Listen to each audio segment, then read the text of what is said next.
Deixa-me ver se o povo de Deus traga a Bíblia. Isso, chacoalhe ela comigo assim. Isso.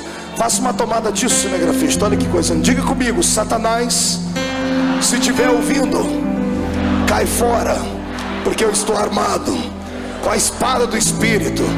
Ou sai da minha frente, ou eu te corto no meio, cão. Assim. Esse é o povo de Deus. Abra a sua Bíblia comigo sem perca de tempo. Segundo livro do profeta Samuel, capítulo de número 6, a partir do versículo de número 12. Glória a Deus. Capítulo de número 6, a partir do versículo de número 12. Glória a Deus. Quem encontrou, diga amém. Quem não encontrou, diga misericórdia. Eu espero você achar. Livro do profeta Samuel. É hoje. É hoje.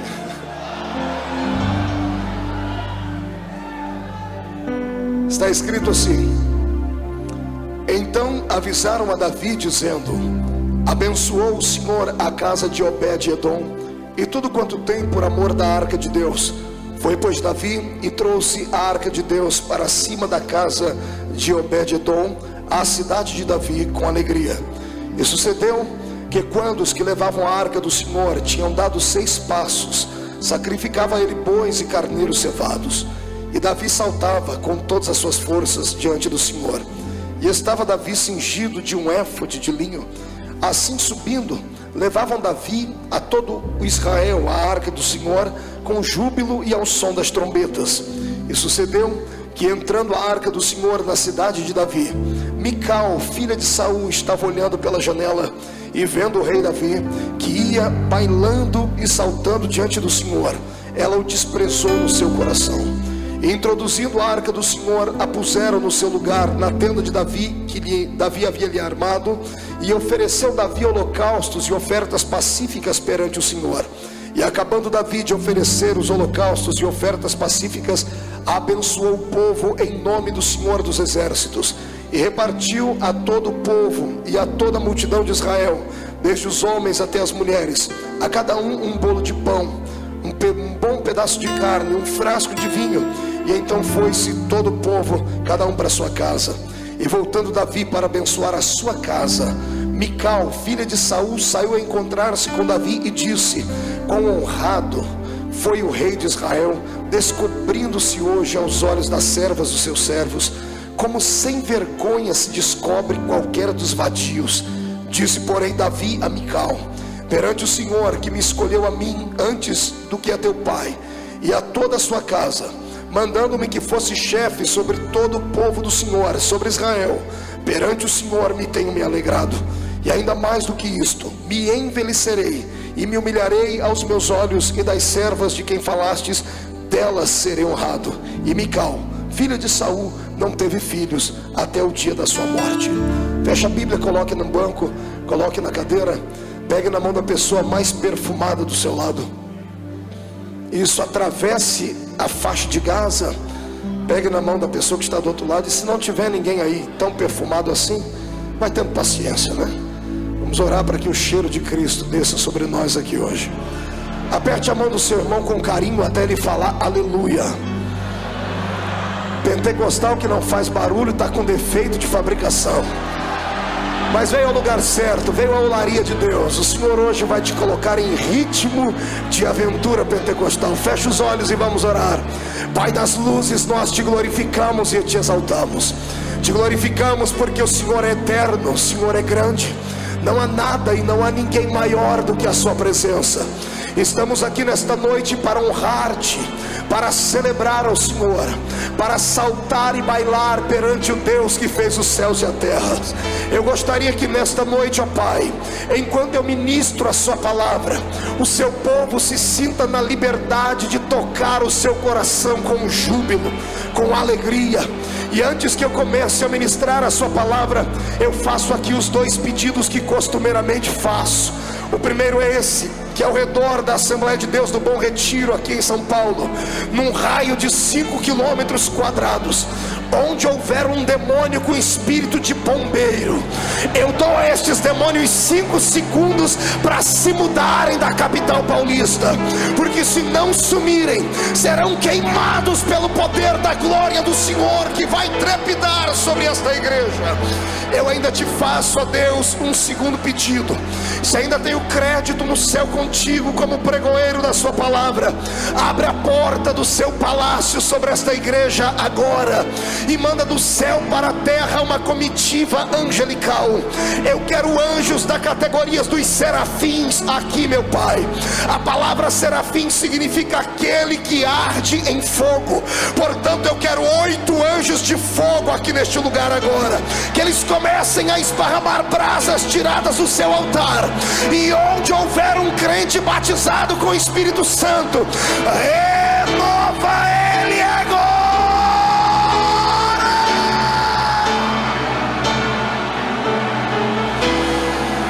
Urianderei shuribicara lavacandara surecandere viaraturia macandara vaga mirenderele suritoroba shiribicandere korobalavaga ramanaga suriandarabaga dimandarabasu dimarashondarabase mandaraga surabaga surabaga.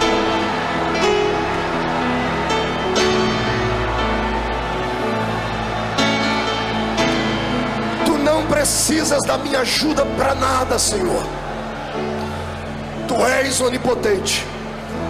Mostra a sua onipotência a esses corações esta noite, no nome de Jesus Cristo, seu Filho amado e eterno. Amém e amém. Os que podem, levante um dedo de profeta para cima comigo. Aponte o dedo no nariz do seu irmão com respeito e diga para ele: escute aqui, cidadão. Este culto é o culto do povo mais louco de São Paulo. Aqui Deus tem liberdade. Então não se escandalize se você perceber que eu entrei no reteté de Jesus. Amém? Quem crê nisso, dê um grito de glória a Deus, aplauda Jesus. Aleluia, tome o seu assento. Glória a Deus.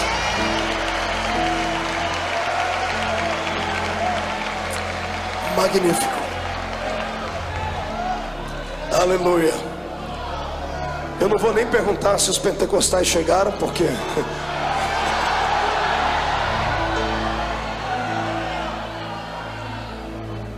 eu acredito que será tanta unção nessa noite, que se o diabo ficar rondando muito perto, ele vai acabar esquecendo que é diabo, e até ele vai dar glória a Deus com a gente aqui. Glória a Deus. Santos, noiva do Cordeiro, amados em Cristo Jesus, simpatizantes da fé pentecostal, amigos do Evangelho, candidatos e eleitos, estamos aqui hoje diante de um texto lindo e maravilhoso, de um texto antigo, mas de um texto muito atualizado. Vamos falar hoje um pouquinho acerca da intimidade que um homem chamado Davi tinha com o seu Deus. Muitas pessoas ficam sempre perguntando e perscrutando a vida das pessoas de sucesso para tentar aprender com elas como ter sucesso. Eu vou lhe apresentar hoje não uma biografia, porque quem sou eu para aqui extinguir tudo acerca de Davi, mas eu quero falar aqui hoje para você aquilo que eu, dentro de uma visão abençoada e carismática, vejo o porquê Deus amava tanto esse rapaz. Davi era um homem que não era comum.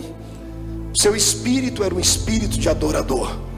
Ele era o menor da sua casa diante dos olhos dos homens, mas diante de Deus ele era um grande guerreiro. Quando o profeta Samuel, imbuído pela missão de levantar um rei em Israel, um rei agora não escolhido por homens, mas escolhido por Deus, o Senhor deu a ele endereço: vá até a casa de Jessé o belemita, porque dentre os filhos dele tenho me provido de um rei. Quando Samuel, que já tinha experiências com Deus, já havia feito milagres, já havia condecorado homens com a unção de rei, ele entra pela casa do grande ou pequeno homem Jessé e observa que os filhos dele eram filhos bonitos, belos, aviltados, com porte atlético, verdadeiros guerreiros e soldados. E quando ele ficou encantado pela aparência física dos filhos de Jessé, quando ele queria verter o óleo da unção sobre a cabeça deles, todos conhecem a história, o Espírito Santo o reprovava e dizia: não é este. E ele salta para o outro e também o Espírito diz: não é este. E ele salta para o outro e o Espírito diz também: não é este. E quando ele fica vendido entre os pensamentos, ele olha e já não há mais filhos dentro da casa. E então ele olha para o pai e diz assim: porventura acabaram os mancebos na sua família? Terminaram seus filhos? O pai teve que se esforçar um pouquinho para se lembrar do pequeno menino que estava cheirando ovelhas no meio do pasto. O pai deve ter se lembrado e por dentro deve ter dado uma bela gargalhada. Eu tenho um filho, sim, é o menor de todos, tem um gentil aspecto.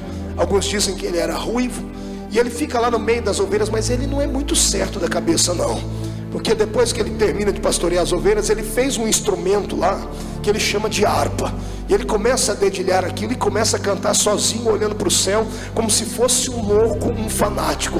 Um dia eu espreitei e fui ver ele cantar, e ele cantava assim: o Senhor é o meu pastor e nada me faltará, deitar-me faz em verdes pastos, e coisas assim. Ele não é muito certinho na cabeça não, é pequeno, não tem idade para reinar, não tem qualificações de soldado. E Samuel deve ter dado uma gargalhada por dentro, dizendo: poxa, eu trabalho para Deus há tanto tempo e acabei me esquecendo que o Deus que eu sirvo é um Deus de surpresas. Ele gosta de surpreender o ser humano, e mais do que isso, além de surpreender, o Deus de Israel é um Deus que gosta de desafios. Ele está disposto a desafiar a lei da naturalidade, a lei da gravidade, a lei da psique. O meu Deus é um Deus que inverte tudo para trazer um bom senso do seu poder à terra. Então, quando Jessé manda vir o seu filho, lá vem o pequeno Davi, cheirando ovelhas. E quando Samuel olha para ele, o Espírito Santo faz acelerar o coração do profeta e diz: eis aí o homem que eu escolhi, eis aí o moço que conseguiu tocar o meu coração. Davi tinha um talento a mais do que os demais homens. Ele conseguia guardar dentro dele 2 talentos que é difícil imaginar um homem com esses 2 talentos. Ele não era apenas um poeta, ele também era um guerreiro. É difícil um guerreiro ser poeta. É aquela frase daquele filme muito antigo, né? Os brutos também amam.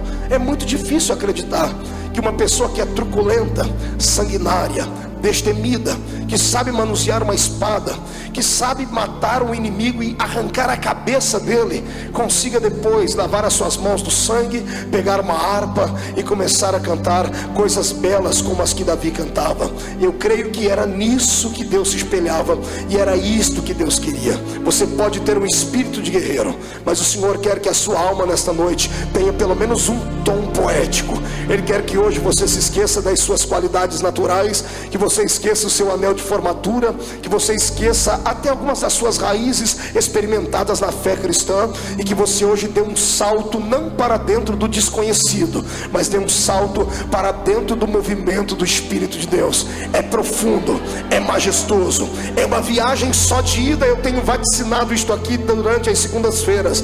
Se você não gosta deste movimento, se você tem dúvidas acerca dele, é melhor não ficar no nosso meio, porque assim como a frieza pega, o fogo pega mais rápido. É perigoso você sair daqui pior do que a gente. Eu conheço pessoas que entraram dentro da igreja parecendo o Alain Delon, parecendo a Gisele Bündchen caminhando pela passarela todo equilibrado, mas depois que terminou o culto precisou de 5 pessoas para arrastar ela para dentro do carro, e ela saiu falando em línguas estranhas durante algumas horas. O meu desejo é que o Senhor incendeie esta igreja nesta noite, e que você esteja sentado não perto de um cubo de gelo humano, mas que você esteja sentado perto de uma brasa de fogo tirada do altar. Quantos aqui querem este poder? Façam barulho neste lugar. Magnífico. Pois bem, quando eu abro a minha Bíblia aqui neste livro de Samuel, no texto em apreço, eu estou diante de um texto que dá medo, diante de um texto que vai provocar emoções fortes na sua vida. Estou diante de um homem que era rei. Diga comigo, rei. Diga para o seu irmão, não era súdito. Diga, não era ralé. Diga, não era um reles mortal. Diga, não era um servo. Diga, era rei. Diga com R maiúsculo. Foi ordenado rei. Diga ao seu irmão, ordenado rei, porque o próprio Deus escolheu. Então agora prepare e aperte o cinto, porque vamos decolar aqui. Nós vamos aprender com este rei o que é que nós devemos fazer quando sentimos a presença do Todo-Poderoso. Vamos aprender com ele o que é que nós devemos expressar quando Deus está presente no ambiente. Ele lutou, ele batalhou muito para que o seu ministério fosse alicerçado, para que o seu reino fosse reconhecido. Ele enfrentou a ira de Saul. Ele enfrentou com muita maestria, com muita majestade, com muita nobreza. Ele não tocou no ungido do Senhor. Ele teve chance, ele teve oportunidade, mas ele respeitou os princípios bíblicos. Mas agora chegou a época dele reinar, e ele está com a unção de Deus sobre a vida dele. Ele vai em busca de um tesouro que há muito tempo havia sido levado embora de Israel. Ele sai em busca da arca do testemunho, ou da arca do concerto. Apenas a título de lembrança, esta arca era um objeto, era um utensílio sagrado, feito de madeira e revestido com uma pintura de ouro. Em cima dela haviam 2 querubins feitos de madeira também e pintados a ouro. A tampa desta arca chamava-se propiciatório. Isso aqui nos faz lembrar da época em que Deus arranca Israel do Egito e os leva em direção à terra prometida. No meio do caminho, Israel tinha dificuldades em adorar a Deus, porque passaram muito tempo dentro do Egito, centenas de anos, e acabaram com seu espírito acostumados a adorar um Deus que eles podiam ver. Acostumaram a adorar apenas onde tinha um lugar próprio para isso. Eles haviam se esquecido que o seu Deus era muito maior do que templos, era muito maior do que estátuas. Mas Deus entendeu isso. E quando Deus viu que eles tinham dificuldades de adorar o Senhor no meio do deserto, o Senhor chamou Moisés e disse: Moisés, vamos construir então um templo móvel. E colocou o nome nele de tabernáculo. A confecção do tabernáculo foi linda, foi majestosa. O povo participou, o povo contribuiu. É um lugar difícil de nós interpretarmos, porque cada uma das peças constituídas dentro deste tabernáculo tem um significado à luz da Bíblia Sagrada. A minha Bíblia diz que até pele de golfinhos foram usados na confecção deste santuário. Ele estava dividido em 3 partes: no átrio, lugar santo e lugar santo dos santos. No átrio era onde o sacerdote chegava diante de uma pia de bronze, e ele lavava o seu corpo, lavava suas mãos, lavava os seus pés, e partia para o lugar santo, onde ele deveria imolar um animal, o cordeiro, que significaria o perdão para o pecado de todo o povo. Uma vez que ele imolava este animal, ele atravessava então o véu do templo, trazendo na sua mão a marca do sangue deste cordeiro e a sua roupa. Isso acontecia só uma vez por ano. Só uma vez por ano ele saía do lugar santo e ia ao lugar santo dos santos. Mas quando ele atravessava vestindo uma roupa de linho, de éfode de linho branco por baixo, e por cima uma túnica colorida. E nos pés da túnica, no rodapés da túnica, haviam romãs e campainhas que chacoalhavam e sibilavam conforme o sacerdote ia andando. Uma vez por ano ele atravessava aquele véu do templo, que pesava 1 tonelada e precisava de uma junta de bois para arrastá-lo. E quando ele entrava dentro daquele lugar, a nação de Israel toda ficava do lado de fora, observando e prontos para ouvir aquilo que Deus falaria ou para ver aquilo que Deus faria.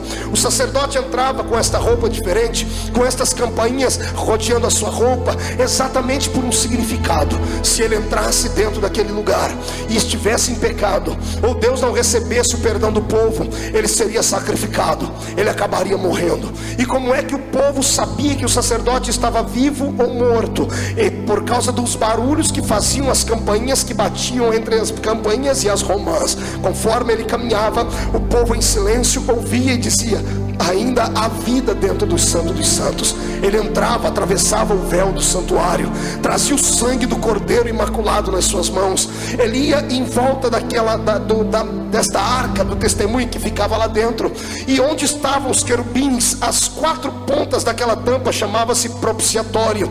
Ele tinha que pegar o sangue e aspergir sobre as 4 pontas daquele altar. Conforme ele banhava as 4 pontas daquela arca, melhor dizendo, daquele propiciatório, propiciatório, ele deixava ali a marca do sangue do animal que era puro ou tido como puro, e ele erguia suas mãos para o céu e em silêncio orava, dizendo ao seu espírito: Deus, perdoa a nação de Israel.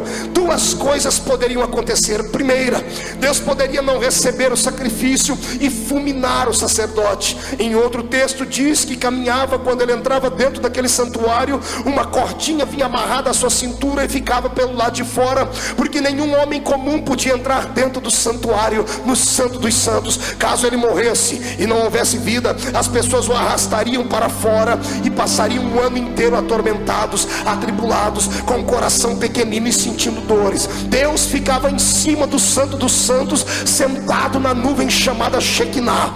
Quando o sacerdote erguia as mãos com o sangue do animal para cima, o Senhor olhava para baixo e via que o propiciatório, que era a arca do testemunho, que falava da aliança que Deus havia feito com Israel, estava banhada com sangue. O Senhor já havia sentido o perfume do holocausto queimado no lugar santo. Então Deus ficava de pé naquela nuvem, estendia as mãos sobre aquele lugar, e a nuvem começava a trovejar, a nuvem começava a relampejar, porque a presença de Deus, ela vem através, é claro que de uma brisa, como na caverna de Elias, mas todas as vezes que ela vem trazendo vitória, ela vem em forma de relâmpagos e de trovões. Eu abro um parênteses para dizer que a fé pentecostal é alicerçada nisso. Quando temos um culto alegre, sentimos a presença de Deus, o Senhor começa a trovejar sobre nós a sua glória. O povo que estava do lado de fora, com temor, abaixavam-se, ficavam em silêncio, e quando a nuvem se levantava, o povo parava para ouvir se haveria algum barulho lá dentro,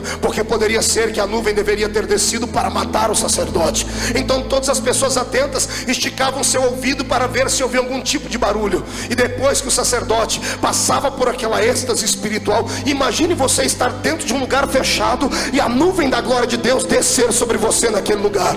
Depois que ele respirava e via que ele estava vivo, então ele começava a caminhar. Cada vez que ele dava um passo, as campainhas iam batendo naquelas romãs que estavam no pé. Cada vez que fazia um barulho, um judeu do lado de fora dizia assim: eu estou ouvindo barulho. E o povo parava para ouvir. Eu também, eu estou ouvindo barulho. Mais de 2.710.000 judeus do lado de fora esperando perdão.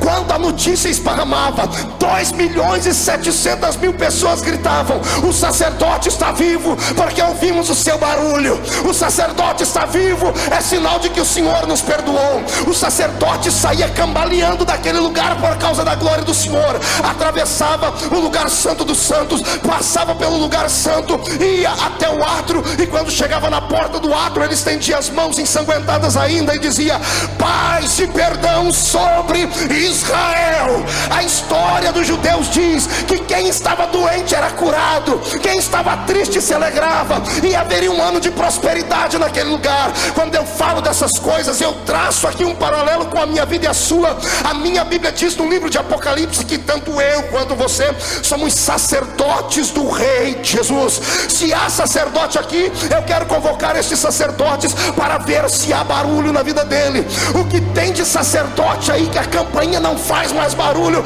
porque perdeu a intimidade, perdeu a comunhão, perdeu a experiência com Deus. Mas eu estou ouvindo sacerdotes que estão vivos. Enquanto houver línguas estranhas nos seus lábios e brado de adoração na sua boca, Satanás vai ter que beijar a lona, porque a força desta igreja está no poder do seu Deus.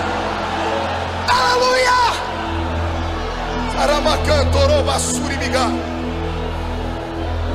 Esta arca era reverenciada, era respeitada, porque dentro dela iam 3 utensílios sagrados reconhecidos, e o quarto eu recebi por revelação. 3 utensílios reconhecidos: as tábuas da lei, a vara de Arão que havia florescido e o maná. Mas o maná era colocado dentro de um pote de ouro. Quase ninguém fala sobre a explicação do pote de ouro. Quando esta arca estava dentro de Israel, trazia uma segurança para todo o povo, dizendo: se a arca está presente, o Deus da arca também está. Se o Deus da arca está presente, a lei é verdadeira. Se o Deus da arca está presente, a vara de Arão que floresceu trazendo a simplicidade do sacerdócio é real. Se a arca está presente, o maná, que fala do alimento que sai da boca de Deus para o seu povo, também é real. Mas quando Davi cercou Israel para ser o seu rei, a minha Bíblia diz que a arca estava fora de lá. A arca havia sido roubada. Toda vez que um líder peca contra Deus, a arca pagava o preço por isso. Todas as vezes que um homem deixava de fazer aquilo que Deus queria que fizesse e partisse para fases de promiscuidade, deixavam de adorar a Deus na simplicidade.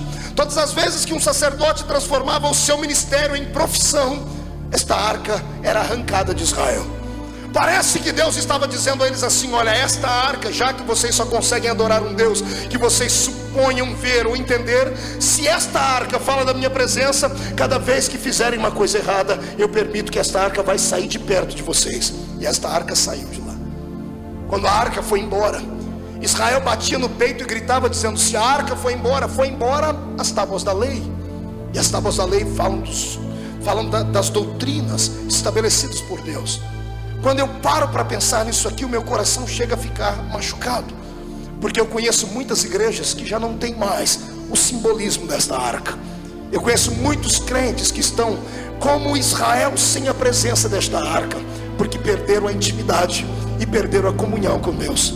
Perderam a comunhão com Deus porque fizeram das suas igrejas, dos seus púlpitos, das suas filosofias um trampolim para crescerem diante dos homens, e esqueceram que este lugar não é apenas um lugar para se promover a existência humana.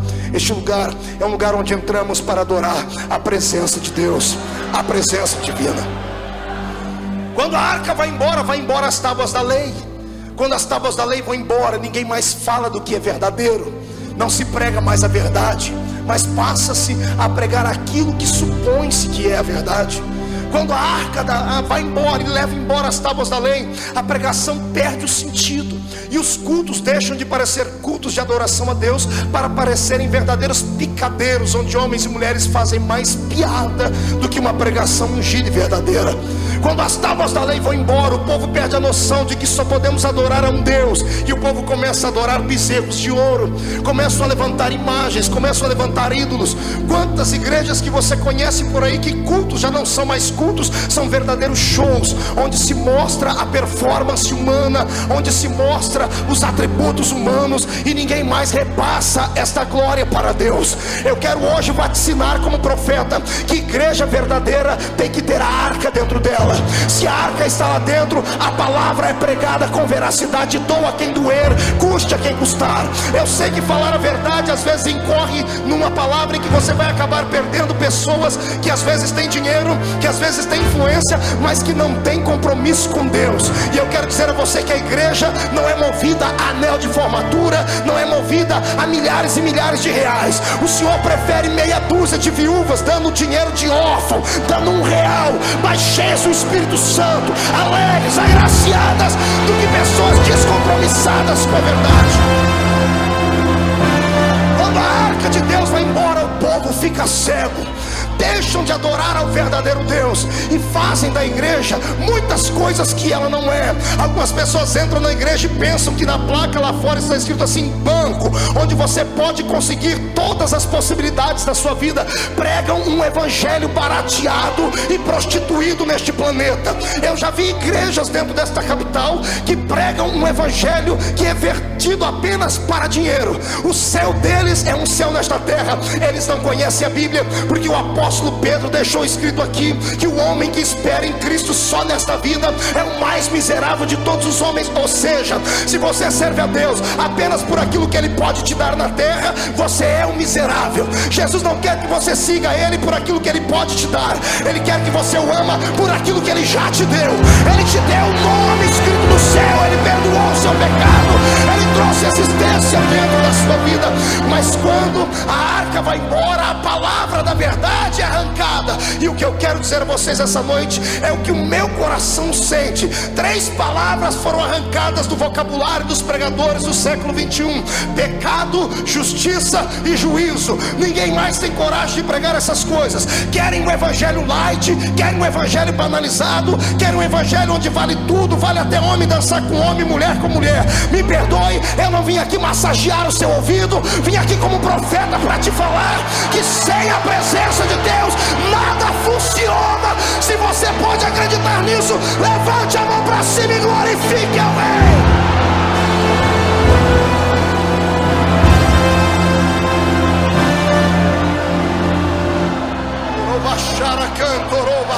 Banagai, Baraba, Torobalaba, Shebagai, e Manderessuricanda Labagai. Levante as tuas mãos, Deus. Se o Senhor está nesta mensagem, quer que eu continue ela, porque é pesada, meu Pai. Eu preciso sentir a sua presença aqui. Onde houver um crente que carece ouvir e tem coragem de ouvir, está disposto a ouvir, enche ele de poder agora. Agora!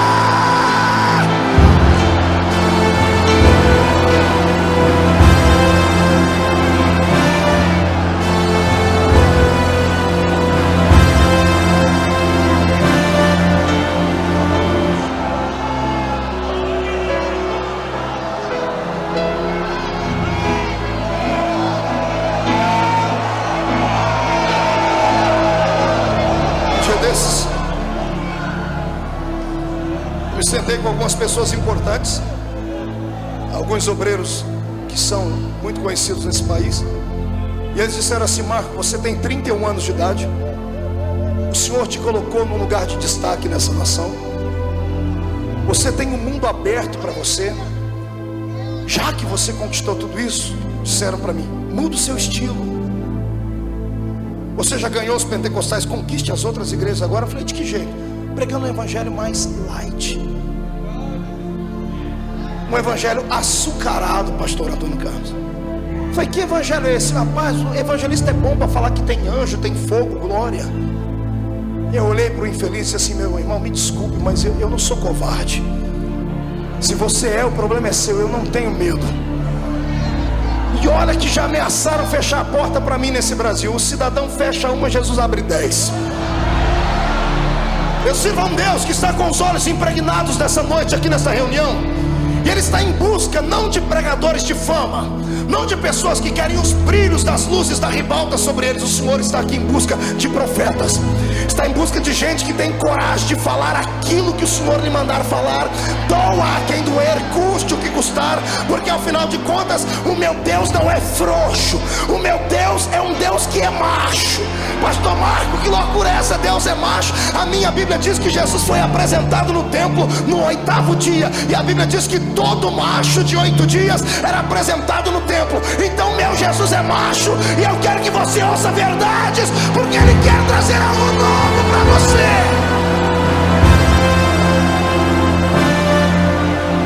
Quando vai embora a arca, vai embora as tábuas da lei. Junto com as tábuas da lei, vai embora a vara de Arão que floresceu, que fala da simplicidade da fé. Hoje a situação é tão melindrosa que nós temos os grupos dentro da igreja. Nós temos a igreja para elite, temos a igreja para classe média, temos a igreja para ralé. Alguns grupos, alguns não podem entrar, são clãs fechados. Eu não consigo enxergar isso na Bíblia Sagrada. A minha Bíblia diz que todos eram um em Cristo. Talvez seja por isso que o Espírito Santo tem dificuldade de operar numa igreja como a nossa. Você já percebeu?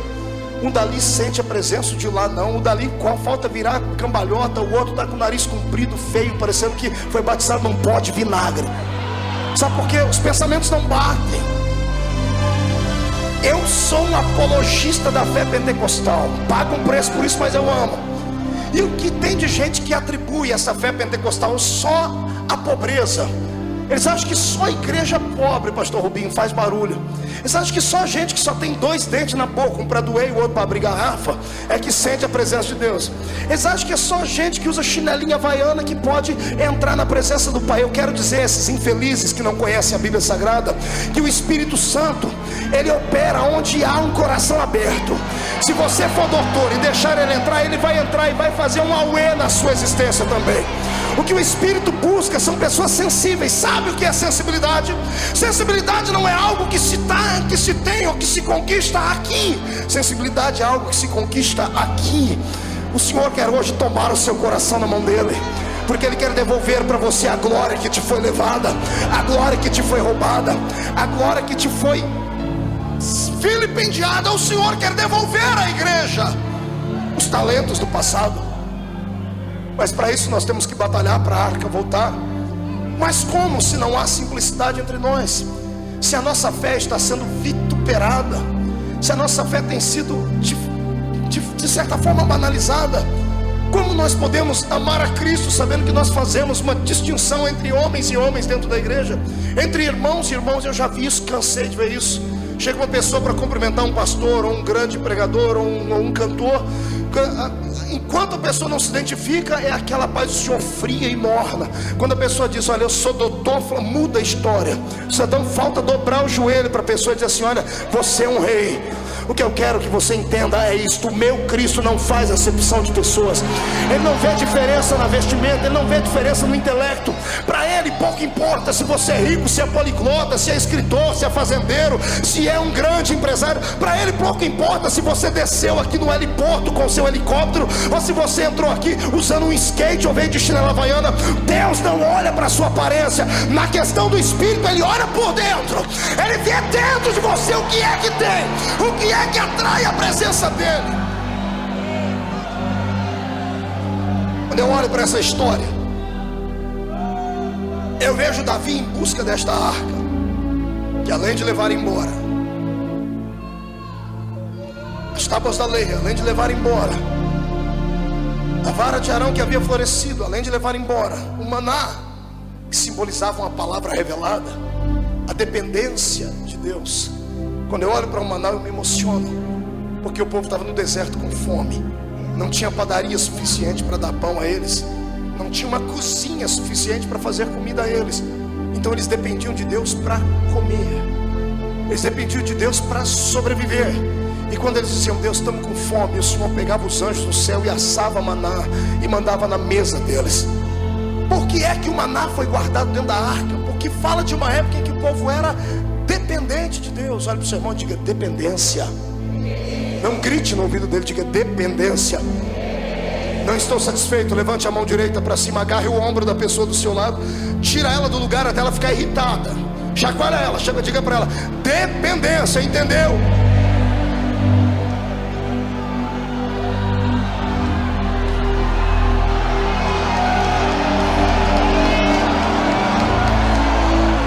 Sai da frente, Satanás, estamos em guerra.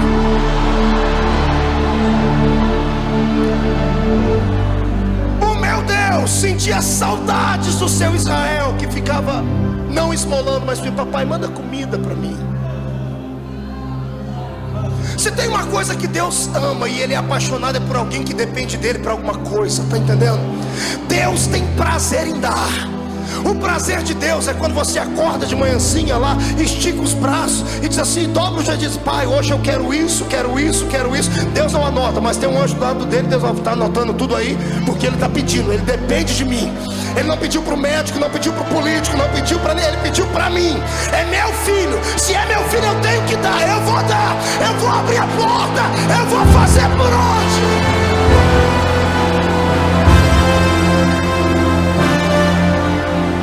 Quando a arca vai embora a dependência.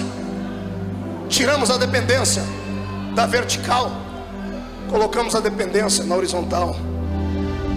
O que a igreja tem apanhado nesses últimos anos, porque ela colocou na cabeça que precisa de homens, que precisa de ricos, que precisa de influência, que precisa de mídia, que precisa de políticos, que precisa disso, que precisa daquilo. Ei! A dependência da igreja é o Senhor. Se você voltar a depender de Deus como você dependia no começo da sua fé, a sua vida vai dar um giro de 180 graus. Ah, pastor, mas eu prefiro confiar nos guardas. A minha Bíblia diz que em vão vigia o atalaia, se o Senhor não guardar a casa. Eu profetizo que quando você sair daqui hoje, não sairá mais sozinho, nem acreditando na força do seu poder, não vai confiar mais em carros e em cavalos. Quando sair daqui, vai sair de mãos dadas com Deus. Ele vai ser o seu irmão mais velho, o seu pai. Quero ver qual é o demônio que vai ter coragem de entrar na sua frente e te convidar para uma batalha. Eles já estão derrotados. A partir de hoje o Senhor vai anotar o seu nome, o seu endereço, o número do seu sapato, quantos fios de cabelo você tem na cabeça. Ele vai traçar o plano do seu DNA e Ele vai dar a você aquilo que você carece e necessita, desde que você dê a Ele aquilo que Ele também carece e necessita. Pastor Marco, Deus tem carência de alguma coisa? Tem. Qual é a carência de Deus? Deus é um ser que precisa ser adorado. Deus é um ser que precisa ser reverenciado. Quer tocar Deus? Não precisa jejuar 30, 40, 50 dias. Quer tocar Deus? O meu Deus não é igual a sua apodrecida, ou desculpe, a sua aparecida, meu amigo, que para você agradá-la tem que colocar uma cruz nos ombros e caminhar 1 milhão de quilômetros. Não, para agradar a Deus você não precisa de sangue de galinha preta, de urucubaca, de trevo de 4 folhas, de milho debaixo do joelho. Para adorar a Deus você precisa apenas ter coragem de ficar de pé num culto como esse e dar um grito de glória para adorá-lo.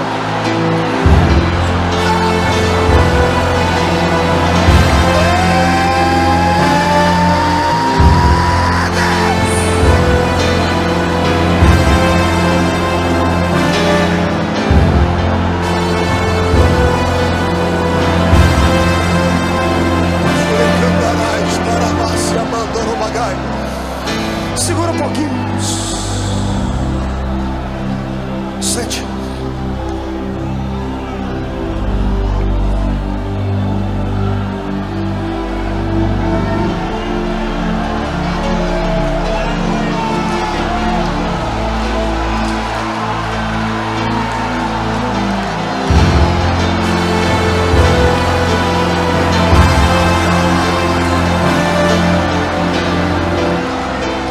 Se assuste não, é a unção que estava em Davi, está descendo aqui.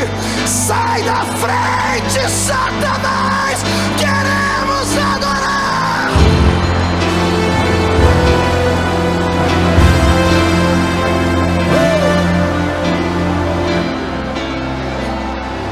Deus é lindo. Escute, quando eu era recém-casado, quando a minha primeira filha nasceu, Karen, nós morávamos numa casinha muito pequena. E eu era jovem obreiro do Senhor. E a minha casa era pequena, tinha um quarto, uma sala e uma cozinha. Eu era jovem obreiro, dedicado. Então eu sentava lá na minha sala e passava um dia estudando a Bíblia, procurando recursos e subsídios para poder pregar. Minha esposa ficava na área de serviço, que era a cozinha e a varanda, lá onde ela lavava roupa e fazia as coisas. E Karen dormia no quarto, então eu ficava no meio.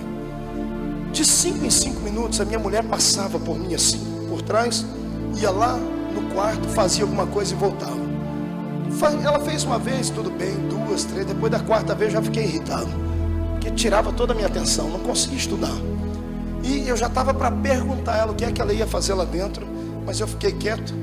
Que Paulo diz que é para a gente entender as mulheres, né, irmão? Porque mulher é diferente. É sério. Chega na hora de sair para o trabalho, chega na hora de sair para uma festa, você já trocou, já está pronto, faz 5 horas. Você só escuta grito lá dentro do quarto. Você entra lá dentro, ela está olhando para o guarda-roupa, tem 100 vestidos, mas ela não está vendo nada. Ela diz, não tem nada para vestir hoje. Tem que entender, né? Paulo diz para entender as mulheres. Daqui a pouco eu estou lá estudando, eu já estava quase passando as nuvens, né? Estudando, a minha filhinha deu um grito dentro do quarto, irmão, aprontou um berreiro. Ué! Aquele negócio de desespero, pentecostal desde o berço. Deu aquele grito. Quando ela deu aquele grito, eu olhei para cá e fez outro barulho de cá. Eu olhei, só vi uma vassoura voando por cima. E a minha mulher, ela parecia um super-homem. Uma Mulher Maravilha, melhor, né? Ela ergueu o peito e saiu correndo por detrás. Eu falei, que essa mulher? Morreu alguém. Eu saí correndo atrás dela. E ela tirou aquela cortininha do berço. Minha filhinha gritando no berço. Ela catou minha filhinha, botou no ombro, no colo e fez 2 gingadinhas com ela. Cantou Nana Nenê. Ela dormiu, colocou no berço. Minha mulher saiu como se tivesse feito um grande feito. De fato ela fez, né? Mas ela saiu perto de mim como dizendo assim, eu tenho um poder que você não tem. fez assim para mim. E eu saí, sentei lá e estou estudando. E eu dizendo: Deus, o Senhor não me dá nenhuma mensagem para pregar. O Senhor falou: filho, eu já te dei a mensagem. Não deu, Senhor, estou procurando. Ei, eu trabalho não com forma, eu trabalho com formas. Você não viu o que aconteceu com a sua esposa? Eu falei: vi, então, está ali. A mensagem da noite é aquela. Eu falei: qual? Filho, enquanto os meus filhos ficam quietos, eu fico, só passo por perto e olho e vou embora. Agora, quando eles resolvem gritar, eu paro o que estou fazendo e cato eles no meu colo, seguro eles aqui, ó. Está entendendo isso? Você entendeu isso? Quer chamar a atenção de Deus hoje? Então dá um grito aí para o inferno inteiro ser abalado,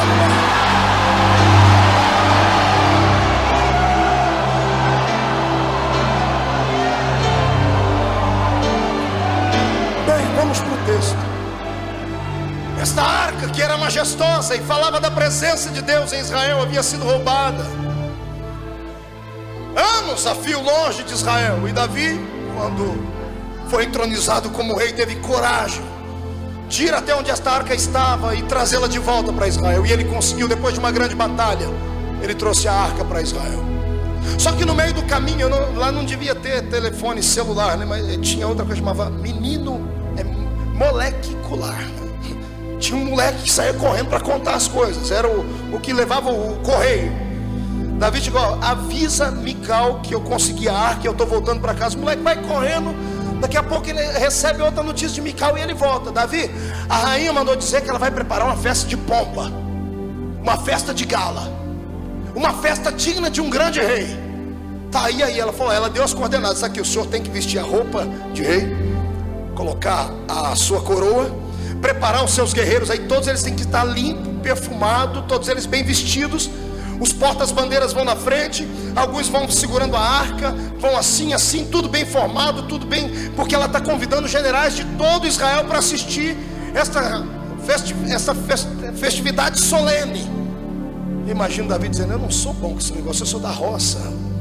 Mas ela é filha de príncipe, filha de rei, princesa, tem cheio desses negócios de não me toques. Davi recebeu a ordem e ele colocou a roupa de rei, colocou a coroa.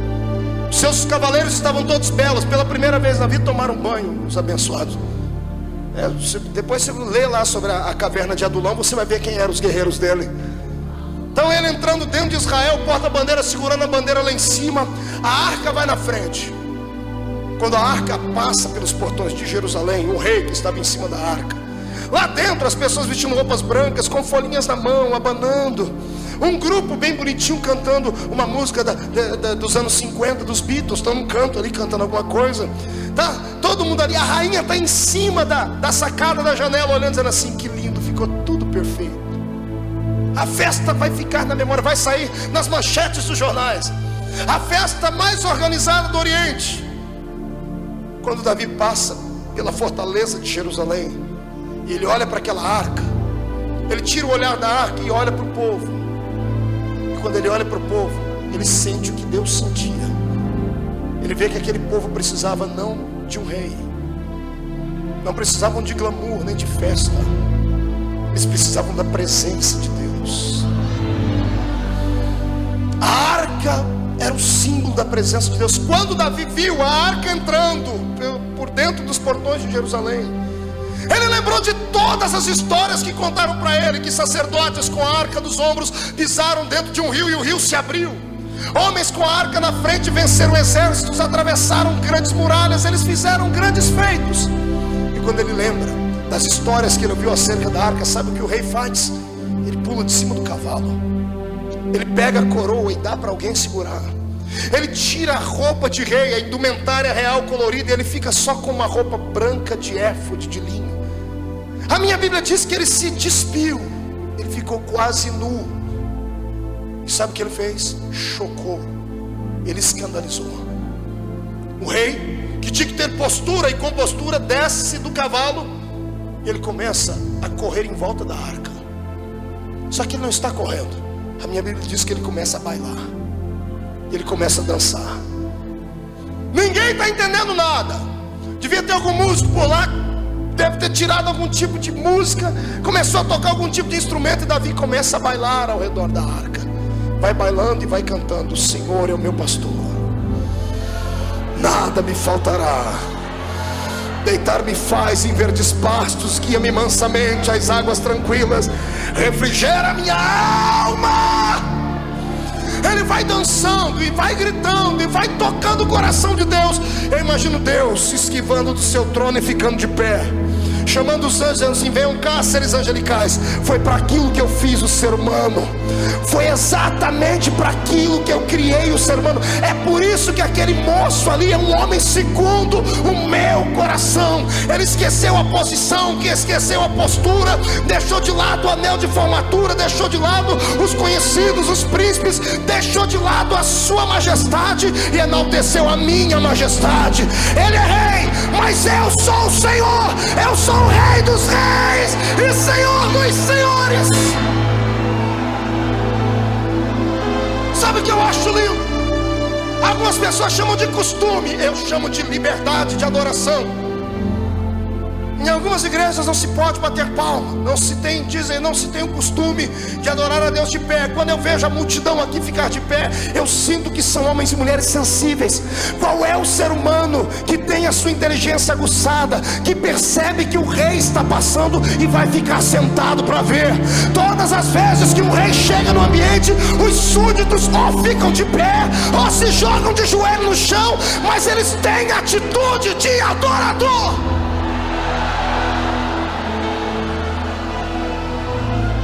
Brasileiro precisa aprender a adorar. Eu vou mais longe, o assembleiano precisa aprender a adorar. Precisamos aprender a dar a Deus aquilo que pertence a Ele. Não tem nada a ver com costume, tem a ver com necessidade da alma. Eu não salto e não grito porque quero. Você não acha que quando eu vejo as minhas fitas, raras vezes que vejo, eu não fico morrendo de vergonha dos golpes de Kung Fu que eu dou quando eu estou pregando? Você não acha? Ei, eu tenho brilho no rosto. Quando eu vejo esses gritos que a minha goela chega até a balançar assim, você acha que eu não sinto vergonha? Mas aqui no momento, neste momento, eu estou tendo uma experiência transcendental. Eu tenho alguém do meu lado que é maestro de coral desde que a eternidade foi criada. Eu tenho alguém dentro de mim que sabe o que toca o coração de Deus. E se Deus quer que você o adore, por gentileza, não leve para casa a adoração. Eu te convido a fazer um teste. Isso, eu sei que você tem vergonha, você não tem coragem. Eu te convido hoje a soltar o esqueleto na presença de Deus. Eu te convido, faz um teste, joga o paletó de lado, esquece a gravata só por um momento e deixa o Espírito pegar na sua mão e vamos dançar para Deus, vamos celebrar, vamos adorar.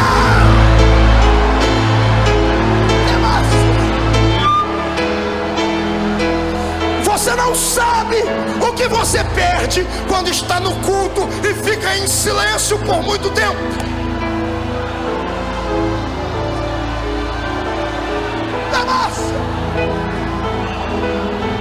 Ei, olhe para cá.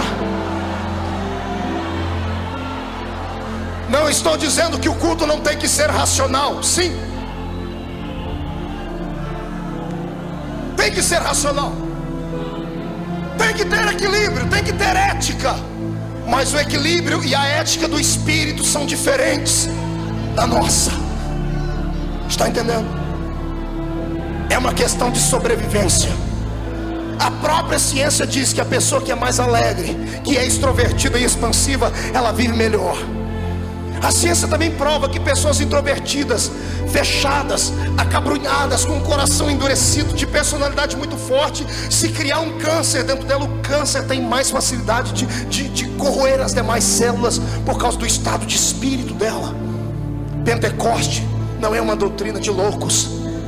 Pentecoste é um bálsamo de Gileade para o espírito.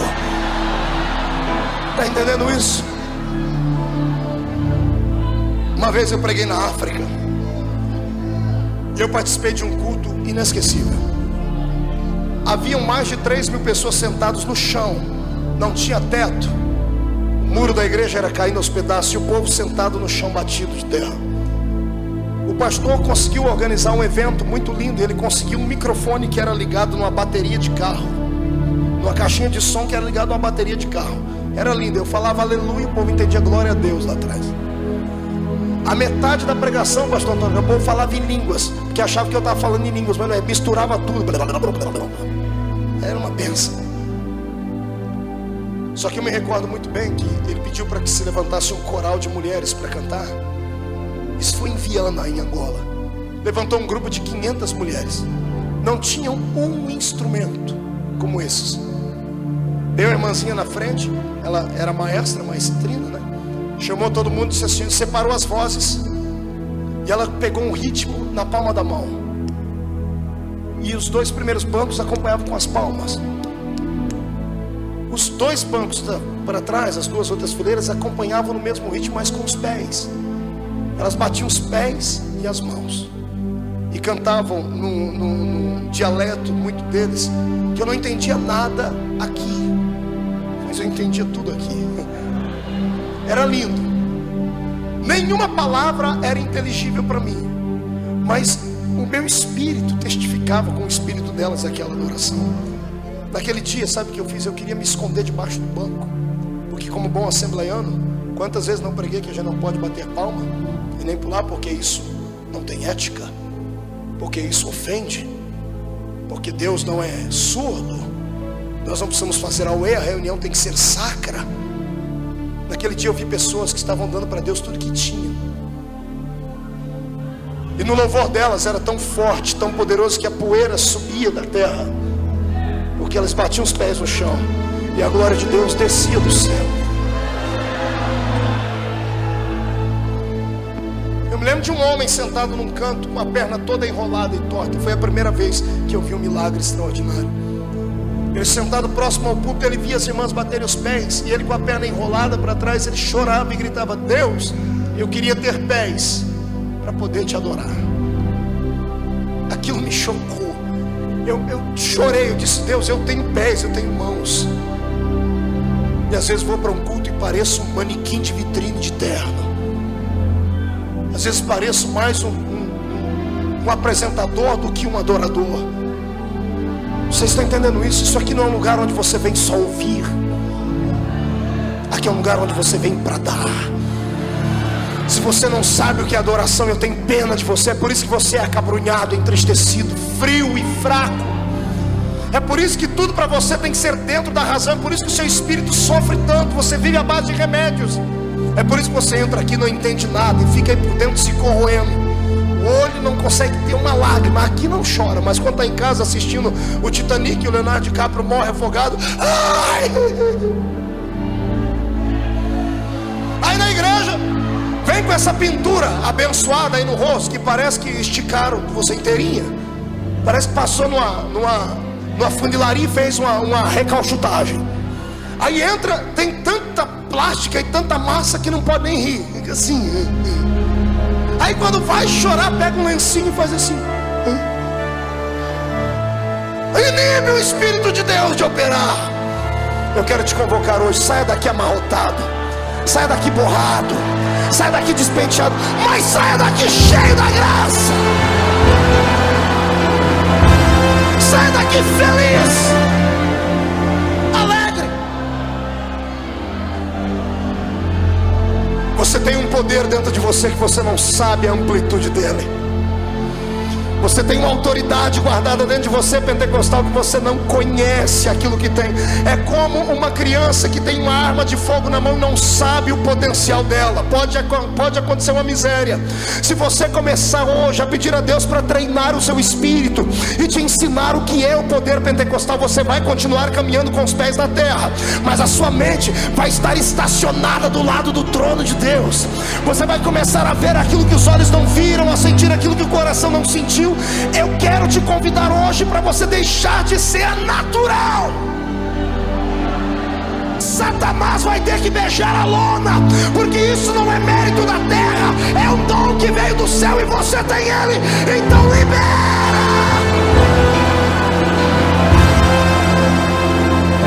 Ei, eu quero dizer a você que este poder pentecostal não pode ser comprimido. não pode ficar ajustado a questões naturais. O Espírito Santo não está sujeito a homens. Ele é Deus, na sua totalidade Ele é Deus. Se o homem acreditar, ele continua sendo Deus. Se não acreditar, ele ainda é Deus. E quando ele resolve soprar, e é o que está acontecendo aqui nas segundas-feiras, o Espírito resolveu soprar, e eu quero ver quem é que vai fazer o vento dele voltar para trás.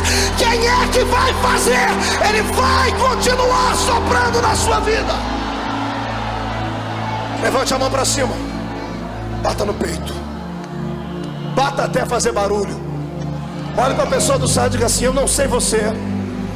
Diga: eu sei que é meio estranho, mas parece que é real. Diga: funcionou com aquele que está no púlpito. Diga: vai funcionar com a gente. Diga para ele: em nome de Jesus, aqui dentro de mim tem uma brasa de fogo. Diga: me ajuda a não apagá-la. Diga: Senhor, me ajuda a deixá-la acesa. Então, pelo amor de Deus, incendeia ela. Abre a sua boca, adora. Adora de pé, adora sentado, adora correndo, adora, adora, adora. Deixa ele te tomar.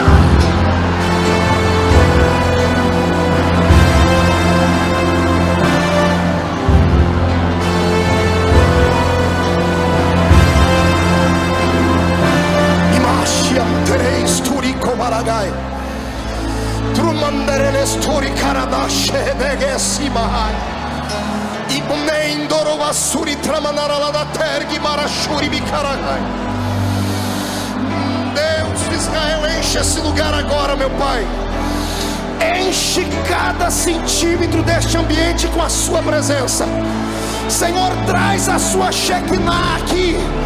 Comece a trovejar a sua unção. Onde houver alguém que não fale em línguas, que seja batizado agora. Que fale em línguas agora. Agora, agora, agora.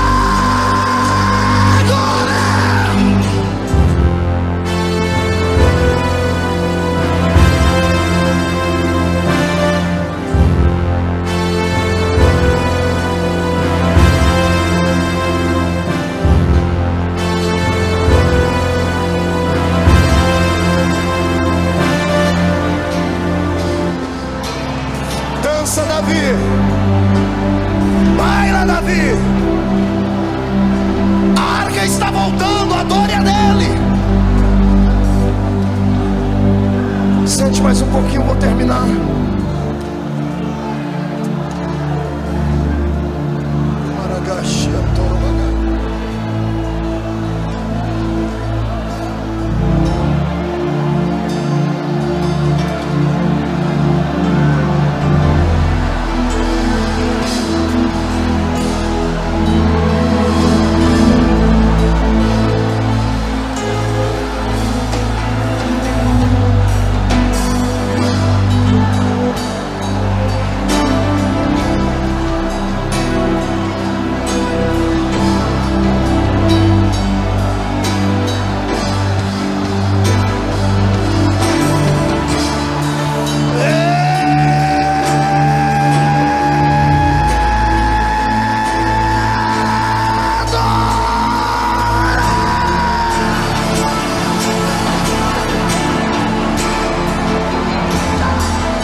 Enche esse lugar, enche, enche, enche, enche, enche. Queima com o seu poder, queima, queima, queima, mas queima agora.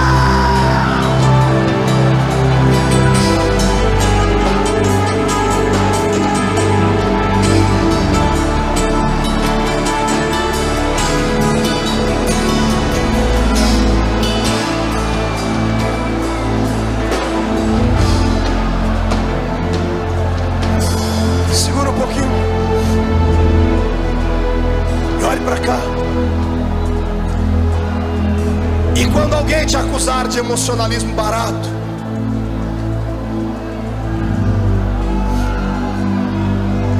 e quando alguém disser que você tem uma mente desequilibrada,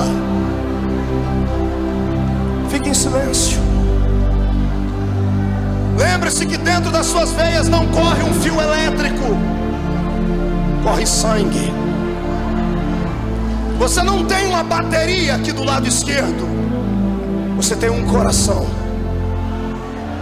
E se for de pedra, a minha Bíblia diz que o Senhor vai arrancá-lo e vai te dar um coração de carne.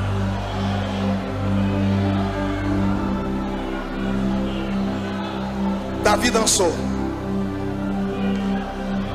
Davi bailou, Davi escandalizou. E o que eu acho lindo é que os soldados dele, quando viram o líder dançando, deve ter dançado também. Eu quero que você imagine aqueles homens com aqueles peitos cabeludos, aquele queixo quadrado, com aquelas espadas na mão grandão, dançando de ciranda a cirandinha em volta da arca. Mical estava quase tendo um ataque em cima da janela. Eu tenho medo de crente que fica em cima da janela. O meu Deus não quer que ninguém fique em cima da janela. Pergunte para mim por quê. Eu não ouvi.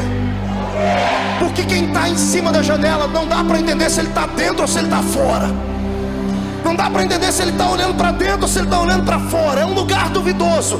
Se você é um crente morno, a minha Bíblia diz que Jesus disse que é capaz dele te vomitar. Ou você é frio ou você é quente. Se for morno, o Senhor vai te vomitar da boca dele. Então é melhor você agora deixar incendiar, porque não dá mais para ir para casa. Se desse tempo você iria assistir a Senhora do Destino, mas o meu Senhor resolveu mudar o seu destino nessa noite.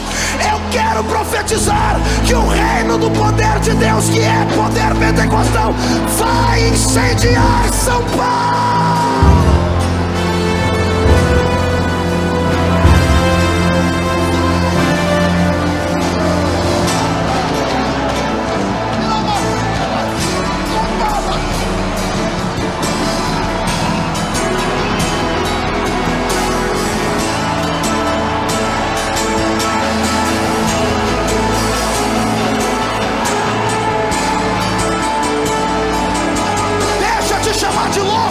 De chamar quadrado, eu quero é que você adore a Deus. Adora.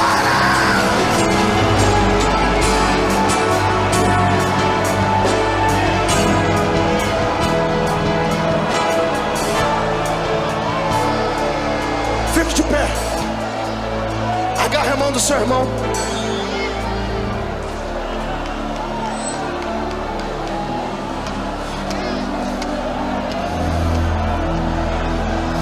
Estou sentindo cheiro de batismo com o Espírito Santo aqui.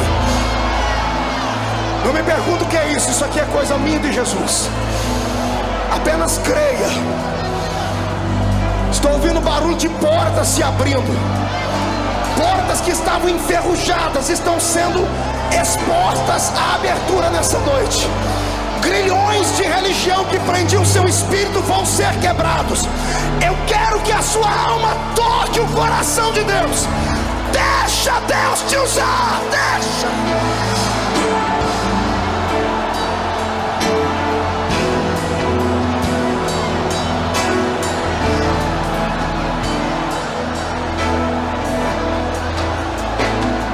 Pegue na mão do seu irmão e olhe para mim.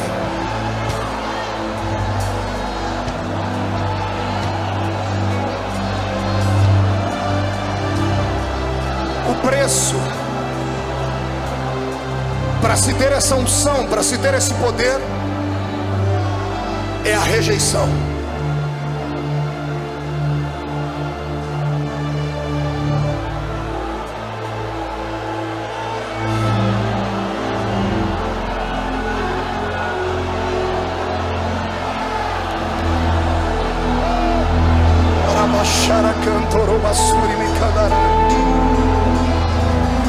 Olhe para cá.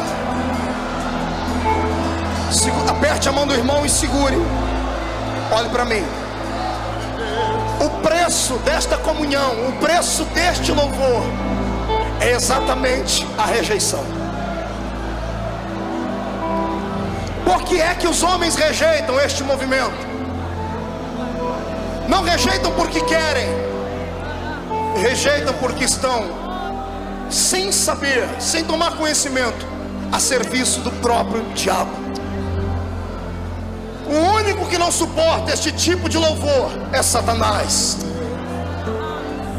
O diabo sabe que nas danças, que no louvor, que nas músicas há poder. Quem já foi em terreiro de macumba sabe o que eu estou falando. Lá não tem silêncio, não tem trégua. No terreiro de macumba não tem bandeira branca para Deus. Eles dançam, eles bailam, fazem barulho, urram. E por que aqui na igreja nós temos que esfriar? Volto a dizer, eu não quero que você seja louco, nem que as pessoas venham, não me importe que as pessoas, mas eu não quero que você seja desequilibrado, não é isso. Mas eu quero que você tenha mais liberdade para adorar a Deus. E fazer igual o irmãozinho da roça, que o irmão Eliseu Gomes, que é meu amigo, mora nos Estados Unidos, cantou um dia numa das suas modas de viola. Conhece a história do Bento? Bento morava na roça e ia na igreja. E ele chegava na igreja e fazia muito barulho, era muito alegre. Andava de sapato furado. Mas quando chegava no culto, a alegria do Senhor invadia ele e era tremendo. E o pastor na cidade ia receber uma pessoa importante na igreja, que era um médico, um advogado, sei lá. E o pastor lembrou do Bento e disse: o Bento vai escandalizar o médico, o doutor. Foi na casa do Bento antes, sentou com ele e disse: Bento, ô pastor, o senhor aqui, que alegria. E já começou a dar aqueles pipocos de glória. E o pastor disse: Bento, eu vim conversar com você. O que foi, pastor? Eu queria que você não gritasse no culto de domingo. Pastor, mas é a única coisa boa que eu faço. Bento, não faz. Mas por quê? Vai ter um médico lá, um advogado. É uma pessoa muito culta, ele pode se assustar e nunca mais voltar, e nós precisamos ganhar a alma dele. Mas pastor, Bento, a gente faz um negócio. O pastor olhou para o pé dele, um sapato furado, e disse assim: olha, eu te dou uma botina, te dou um par de botina sola de pneu novinha. Se você ficar até o fim do culto em silêncio, sem dar os seus gritos, eu te dou a botina. Combinado? Pastor, eu quero uma botina. Então, combinado? Foi para o culto. O doutor chegou, e chegou também os crentes alegres. E o pastor pregou uma mensagem até light, mas o espírito dentro era alegre demais. Quando o pastor dava aquelas mensagens, aqueles jargões de fé, o Bento ia gritar, ele lembrava da botina, ele segurava no banco. Outra pessoa ia cantar, o pastor olhava para o Bento. Quando o Bento ia gritar, o pastor apontava para o pé e dizia: botina. Quando faltou 10 minutos para acabar o culto, as favas com botina. Bento deu um pulo para cima, deu um grito e disse: glória a Deus, com botina ou sem botina? Glória a Deus! Eu quero saber quantas pessoas aqui gostariam de ser adoradores maiores do que são. Gostariam de saber tocar e cantar as melodias das notas musicais que os anjos cantam. Gente que gostaria de poder tocar a Deus com danças, com saltos, com alaridos, com gritos. Gente que nessa noite está disposto a tudo, até a ser chamado de louco, de desequilibrado, de fanático. Gente que quer adorar o seu Deus porque acredita que a arca está voltando para sua casa, para sua família, está voltando para sua igreja. Eu profetizo que algumas labaredas vão sair daqui hoje e vão incendiar a igreja deles. A partir desta noite haverá uma remoção de todo o entulho que há lá, e o Senhor vai derramar uma unção de projetos de glória naquele lugar. Se eu tenho aqui gente que quer ser mais adorador do que é, sai do seu lugar e venha ficar em pé aqui perto de mim nesse lugar. Eita Deus,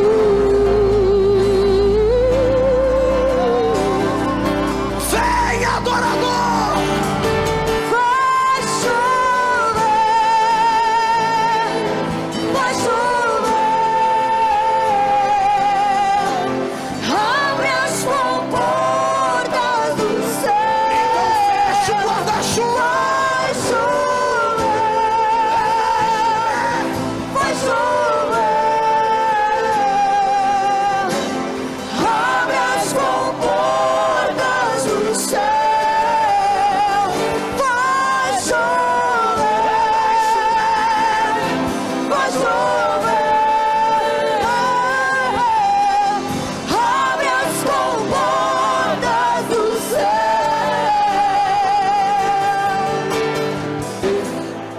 Do seu irmão, pegue no braço da sua irmã. Não é na mão, é no braço mesmo. Andagassuri cantorobanai, darabias de cavalasteria barras. Pegue no braço deles. Peça licença e agarre ele pelo braço ou ela. Pastor, não dá para ir na frente. Pegue aí no braço de quem está do seu lado.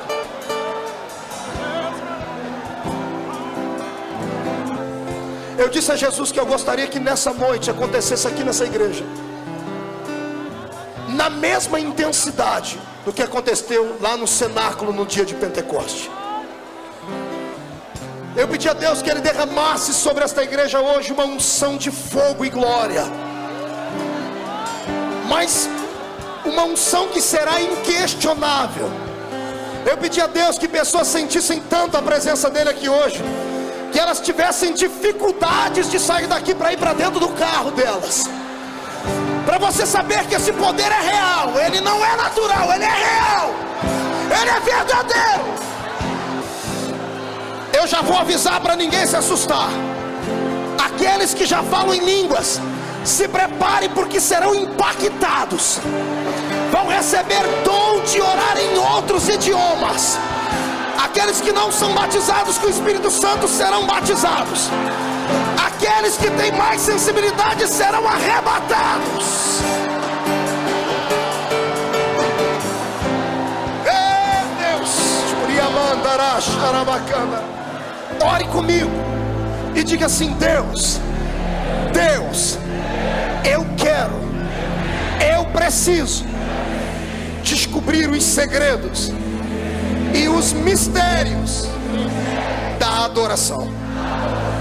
Eu já sei que eu nasci para isso, e eu sei que existem algumas pessoas que são mais sensíveis, que conseguem te tocar de uma maneira diferente, como Davi. E eu quero hoje que o Espírito que operava em Davi não encontre barreiras para operar em mim. Espírito Santo, Espírito Santo, eu quero hoje sentir uma unção concreta, pesada. Eu quero que o meu corpo reaja. Eu quero sentir a sua presença como eu nunca antes senti. O quanto for possível, um ser humano sentir a presença de Deus. Eu me candidato agora. Eu te desafio a soprar sobre mim o vento do Pentecoste. Mas não sopra uma brisa, sopra um furacão. E não importa se eu vou pular, se eu vou gritar, se eu vou ser arrebatado, se eu vou profetizar, não importa. Eu só vou ficar satisfeito se eu sentir a sua presença aqui. Como profeta de Deus desta noite, eu profetizo agora que as comportas do céu estão escancaradas sobre a Assembleia de Deus do Bom Retiro. E onde houver um crente que deseja que ele receba poder até ficar embriagado, agora,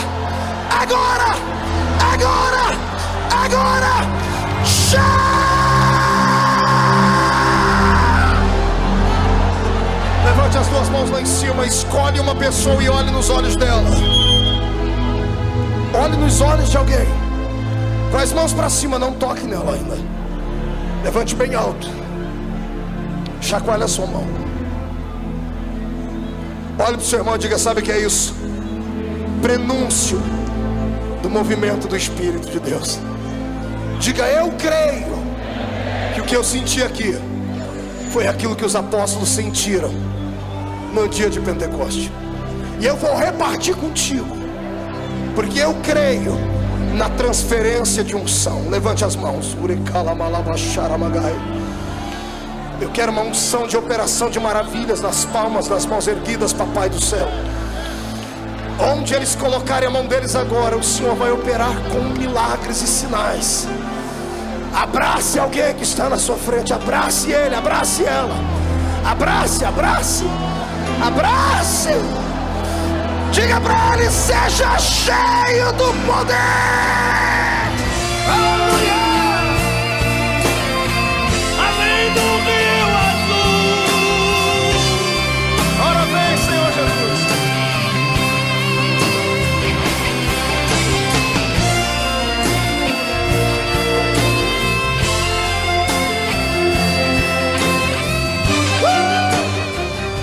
vai te batizar com o Espírito Santo antes de chegar em casa. 1,5. A arca está voltando para dentro da sua família. 2. A sua igreja será renovada como nunca antes. 2,5. São Paulo vai fumegar. 3. Joga no chão, pisa em cima.